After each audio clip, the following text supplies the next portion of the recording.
안녕하세요, 여러분.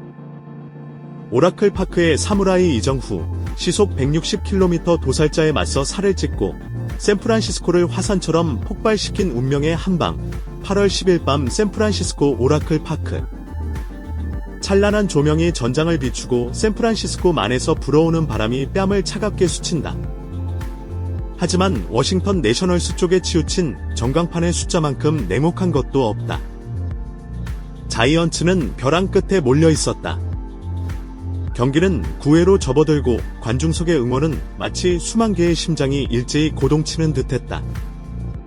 그리고 전광판 스피커에서는 공기를 가르며 울리는 이름이 흘러나왔다. 넘버 51. 이정후. 그는 더가웃을 나서며 등을 꼿이 세우고 흔들림 없는 얼굴로 나아갔다. 이것은 평범한 타석이 아니었다. 마지막을 건 일전이었다. 희망과 스티스는 패배 사이에 놓인 기로였다.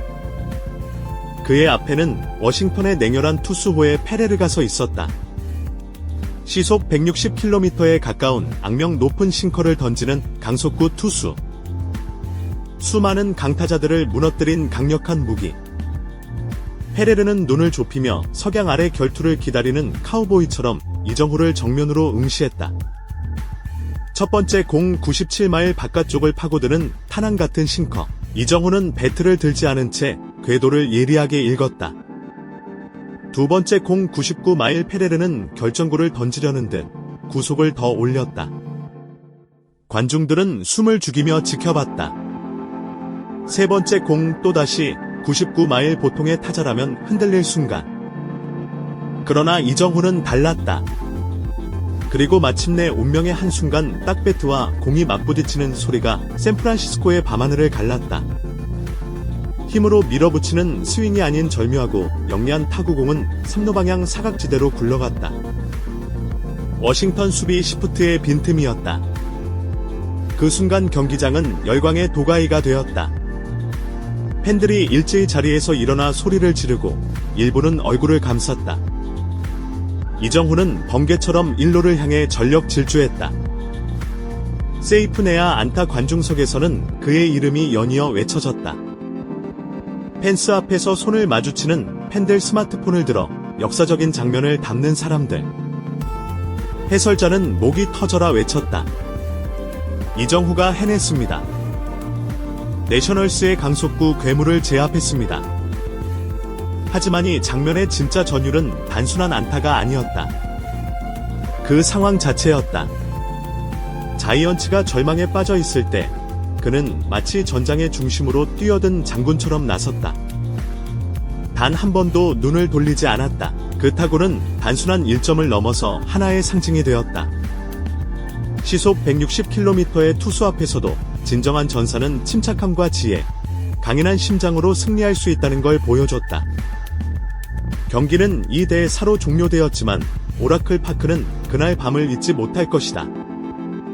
샌프란시스코의 하늘을 올린 건 불꽃놀이도 폭풍도 아닌 이정후의 배트에서 터진 소리, 그리고 뜨겁게 불타오른 관중석의 환호였다.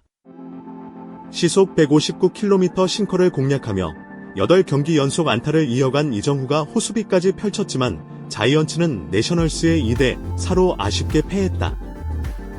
한국 시간 8월 10일 밤 미국 캘리포니아주 샌프란시스코 오라클 파크는 워싱턴 내셔널스의 강속구 투수진과 맞선 이정후의 치열한 하루를 지켜봤다. 그는 타석에서 끈질긴 집중력을 발휘하며 안타를 기록했고 수비에서는 중요한 순간을 막아냈다. 그러나 자이언츠는 끝내 패배의 승장을 피할 수 없었다. 안타 행진은 계속되었지만 결정적인 한 방이 따랐다. 이날 이정후는 6번 타자이자 중견수로 선발 출전했다. 4타수 1안타를 기록하며 8경기 연속 안타와 8월 전 경기 안타 기록을 이어갔다. 시즌 타율은 0.258을 258을 유지했다. 특히 이날의 안타는 장타가 아닌 9회 마지막 타석에서 터진 값진 내야 안타였다.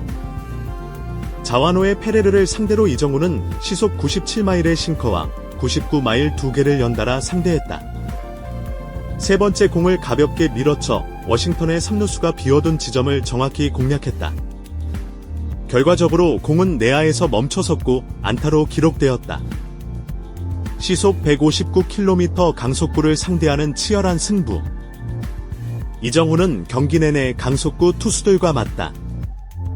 2회 첫 타석에서는 워싱턴의 우한 브래드 로드와 대결했다.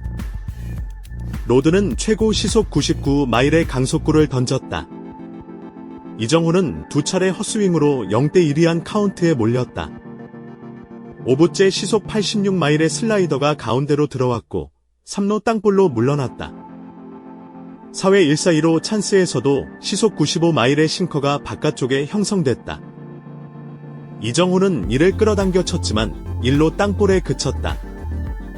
7회에는 좌완 강속구 투수 코너 필킹턴과 마주했다. 필킹턴은 95마일 이상의 강속구를 연속으로 던지며 0대2 상황을 만들었다. 5구째 커브가 바깥쪽으로 떨어졌고 이정후의 타구는 좌익수에게 잡히며 플라이로 마무리됐다. 실점을 막아낸 호수비. 이정후는 수비에서도 팀의 위기를 막아냈다. 7회 2사 3루 위기에서 드류 멘도사의 타구가 유격수, 좌익수, 중견수 사이로 애매하게 향했다. 좌익수 엘리엇 나모스가 다가오다 멈칫하자 이정후가 전속력으로 달려가며 슬라이딩, 양손으로 공을 잡아냈다. 이 한 번의 플레이가 확실한 실점을 저지했다. 홈런으로 분위기를 준 워싱턴. 경기 초반 흐름은 워싱턴의 손에 있었다. 1회 초 제임스 우드가 리드오프 홈런을 쏘아 올렸다. 3회 초에는 키버트 루이즈와 조시 베리 연속 홈런을 터뜨려 3대0으로 달아났다. 6회 초 딜런 크루스가 좌전 안타로 출루한 뒤로 도로에 성공했고 이어 우드가 중전 2루타로 한 점을 추가했다. 샌프란시스코의 반격과 아쉬운 패배. 샌프란시스코는 6회 말 웨이레르 플로레스의 솔로 홈런 7회 1말로에서 일머 플로레스의 중견수 희생 플라이로 2점을 따라붙었다. 하지만 반격은 거기까지였다. 경기는 2대4 패배로 마무리됐다. 샌프란시스코의 3연승 행진은 멈췄고 시즌 성적은 59승 58패로 내셔널 리그 서부지구 3위를 유지했다. 선발 카슨 위스넌트는 4이닝 동안 5피안타 3볼넷 5탈 3진 3실점을 기록하며 시즌 첫 회전을 안았다. 타선에서는 나모스가 4타수 2안타 1득점, 플로레스가 3타수 2안타 2타점 1득점으로 분전했지만 팀 패배를 막기엔 역부족이었다. 레이 다저스 김혜성 복귀차 수비와 타격 훈련 병행 로버츠 감독 재활 매우 순조롭게 진행 중. 왼쪽 어깨 부상으로 일주일 넘게 결장했던 다저스 김혜성이 복귀를 향해 빠르게 준비 중이다. 메이저 리그 루키인 그는 단순한 체력 훈련을 넘어 수비와 타격이라는 핵심 요소를 함께 소화하며 복귀 의지를 드러내고 있다. 연합뉴스가 인용한 미국 슈스 스포츠의 보도에 따르면 김혜성은 8월 10일부터 수비 훈련과 타격 훈련을 동시에 병행 중이다. 그는 이미 배팅 케이지에서 첫 타격 훈련을 소화하며 순조로운 재활 진행을 증명했다. 멜비닷컴은 다음 단계는 그라운드에서 타격 훈련을 실시하는 것이라고 전했다. 다저스 데이브 로버츠 감독은 김혜성의 재활은 매우 순조롭다. 그는 거의 통증이 없다고 말했고 곧 복귀할 수 있길 기대한다. 아마도 16일부터 더 강도 높은 타격 훈련이 가능할 것이라고 전했다. 김혜성은 2024 시즌을 앞두고 메이저 리그에 입성하자마자 안정적인 타격과 빠른 주력을 선보이며 깊은 인상을 남겼다. 그러나 7월 30일 왼쪽 어깨 점행 진단으로 10일짜리 부상자 명단에 올랐다. 공식적인 부상자 명단은 지났지만 그는 여전히 완전한 복귀를 위해 재활에 매진 중이다. 올 시즌 김혜성은 67경기에서 타율 0.304, 304 2홈런 15타, 17득점 12도루를 기록 중이다. 이 수치를 보면 다저스 팬들이 그의 복귀를 얼마나 기다리는지 쉽게 알 수 있다. 한편 다저스는 8월 10일 캘리포니아주 로스앤젤레스 다저 스타디움에서 열린 토론토 블루제이스와의 홈 경기에서 9대1 대승을 거뒀다. 이날 경기에서 슈에이 오타니는 팀이 5대0으로 앞서던 5회 말 1사주자 없는 상황에서 토론토 선발 투수 크리스 바시의 싱커를 걷어 올렸다. 그 타구는 중앙 펜스를 가볍게 넘긴 시즌 44호 솔로 홈런이 됐다. 이로 인해 오타니는 3시즌 연속 40홈 홈런을 돌파하며 내셔널리그 홈런 선두 카일 슈어버를 한 개차로 바짝 따라붙었다. 이번 시즌 홈런 레이스는 더욱 치열해지고